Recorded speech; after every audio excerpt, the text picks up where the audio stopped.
របស់ណាដែលថាប្រើហើយមិនខូចនោះគឺវាខូចតែទាំងអស់ហ្នឹងតែសូមឲ្យការខូចនេះវាសមរម្យដោយមិនមែនមកពីការបំផ្លាញឡើយដូចជាពេលនេះអញ្ចឹងនៅទីនេះគឺជាប្រព័ន្ធលូទឹកជាលូដែលចាក់ស៊ីម៉ងហើយយើងមើលទៅវាឡើងដូចលូនៅប្រទេសជប៉ុនហើយនេះគឺមិនមែនជាការចាប់ផ្ដើមធ្វើវានោះទេប៉ុន្តែវាគឺជាការជួសជុលទៅវិញបន្តិចទៀតយើងនឹងមកដឹងពីមូលហេតុតែសូមមកពិនិត្យមើលការខូចខាតដែលឈានរហូតទៅដល់ការជួសជុលនេះជាមុនសិនយើងអាចមើលឃើញថាមានស្នាមប្រេះនៅទីនេះនៅតាមជញ្ជាំងបង្ហូរទឹកនេះហើយរឿងនេះវាអាចកើតឡើងបានគឺមិនមែនដោយសុកវាកើតឡើងបែបនេះទេតែគឺវាបណ្ដាលមកពី excavator បានយកដៃរបស់វាច្រត់មកលើជញ្ជាំងលូននេះដើម្បីទម្លាក់ខ្លួនវាចុះពីលើឡានហើយប្រសិនបើជារឿងនេះជាការពិតមែនចឹងវាគឺជាការបំផ្លាញពិតប្រាកដហើយយើងងាកមកមើលការជួសជុលវិញគឺ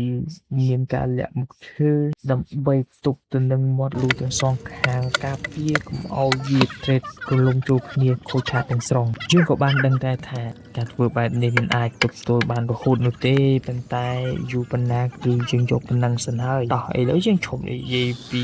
មូលហេតុហើយត្រឡប់មកមើលជាងរបស់យើងវិញយ៉ាងណាយើងក៏សូមខកសរសើរទឹកចិត្តដល់អ៊ំពូបងដែលពួកគាត់សុទ្ធតែជាសមាជិកក្រុមប្រឹក្សាឃុំមេភូមិនិងប្រជាជនដែលស្ម័គ្រចិត្តមកជួយ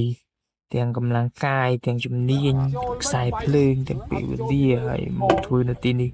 ដើម្បីការងាររួមមួយនេះហើយក្នុងដំណើរនេះផងដែរយើងក៏មានសកម្មភាពទាំងការ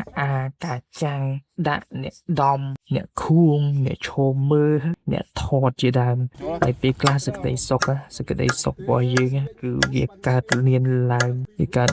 នៅពេលមានការជួបជុំគ្នាបែបនេះឯងដោយមានទាំងការខ្លះធ្វើទៅវាត្រឹមត្រូវផងការខ្លះធ្វើទៅវាមើលទៅវាឆ្គងវារៀងខុសការនិយាយបង្អាប់គ្នាលេងនេះគឺជាភាពសប្បាយតែពេលខ្លះមិនអាចយកអ្វីមកទិញបានទេ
ជីវិត